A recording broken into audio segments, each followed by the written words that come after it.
Hello again, John and Theresa here, and we want to share with you again what God's doing, what we can be a part of, and we're looking forward. Here it is, we're at summer. Summertime is here, and we got a lot of good things planned. We believe God is going to do some good things in your life and through us here at Morning Star. And then we're looking at July 4th, big day, a day that you may be out of town, but if you're here, invite somebody to be with you. It's a fun in the Sunday, one service here, one service in Pittsburgh. And then we're going to get together. Yep, we're going to have some fun out here in the grounds. We're going to have inflatables and some food and just have a great day together. We're going to do water baptisms outside that day as well. It's going to be a great day. So that's going to be awesome. Mm-hmm. And that's going to launch something for 10 weeks. So we're going to have what we're calling a 10 and 10. For 10 weeks, we're going to have one service at each location. Mm-hmm. That service will be at 10 o'clock. So we're sort of bouncing back to that 10 o'clock service for 10 weeks. We're doing that because we know a lot of you are going to be traveling this summer. We said today, last year at this time, was when we opened back up after the COVID shutdown. And so we know a lot of you could not go away. I mean, you just didn't get to travel like you wanted to. So we're expecting there'll be a lot of people traveling this summer, and we're happy for you and we're glad that you can do that. And so we're going to have one service at each location for 10 weeks. And then when it hits fall, we're going to go back to our 2 services and back to church Sunday. We'll start that. And you know what? I think it's going to be a great summer. I really do, because there's a lot planned. We believe we're going to get together. God's going to be in our midst, and we want to maximize these Sundays, make the most of them. Yeah, we're going to do some fun things on those Sundays, so watch for it. Yep. But it's going to be a great summer. I'm so happy summer's here. It's a perfect time to invite somebody to see lives change, God just move in their hearts and lives, people come to Christ. And so prepare for that, plan for that together. And then we have a blood drive. Yeah, we have a blood drive that's going to be held at Morning Star Fellowship in Quakertown. That's coming up at the end of June, on June 25th. So if you're able to donate blood, it's Keystone. And if you're able to donate blood through them, please sign up for that. That would be great. It's a community. It's not a Morning Star.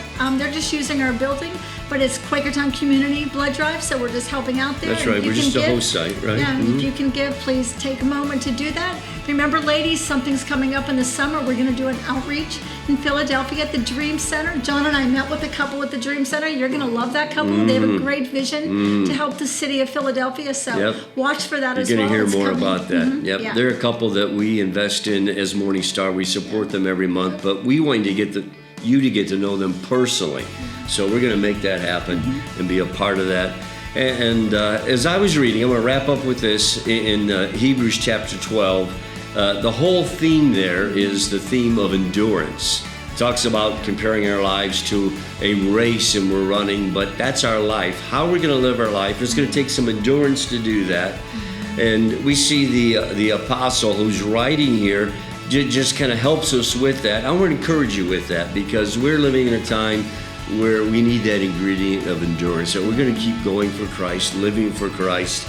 And so he says, therefore we also, since we are surrounded by so great a cloud of witnesses, let us lay aside every weight and the sin which so easily ensnares us, and let us run with endurance the race that is set before us, looking into Jesus, the author, the finisher, or the perfecter of our faith, who, for the joy that was set before him, endured the cross, despising the shame, and he is set down at the right hand of the throne of God. But we look at that, he talked in Hebrews 11, the cloud of witnesses, those that have gone on before us. That gives us encouragement, how to live our lives, how to live it well, how to place faith in the Lord, how to end well in our lives. We set our eyes on Jesus, and we look to him. He's the perfect one, that he, for the joy, you and me, went to the cross, laid down his life. We look at ourselves, and what we do then is, you know what? There's some stuff we pick up along the way. It's not necessarily beneficial for us. We need to cast off so we can run very well. So let's lay it down. Lay it down. So when you run, you put on your running shoes. You don't put on your snow galoshes, your snow boots. You run in your running shoes. Like snow galoshes? Yep, that's what they used to call them. Okay. That's old school word right there. I'm married to a much younger woman. Yeah. But that's what it is. But we run with our running shoes. And that's what spiritually, hey, I got to throw some stuff off that's going to weigh me down. And then I've got to keep my eyes on Jesus, because if not, I'm going to get distracted and get off course. So run with endurance. We can do this. And so summer, we're going to have fun. We're going to lighten up, but also we're going to keep our eyes on Jesus, because he's doing some things that we want to be a part of. Amen. I want you to be able to finish well, run well in this life. And God has a purpose for us together to reach people for him. We're going to do it. It's going to be a great summer. So God bless you. See you this Sunday, Pittsburgh or Quakertown. And we're praying for you.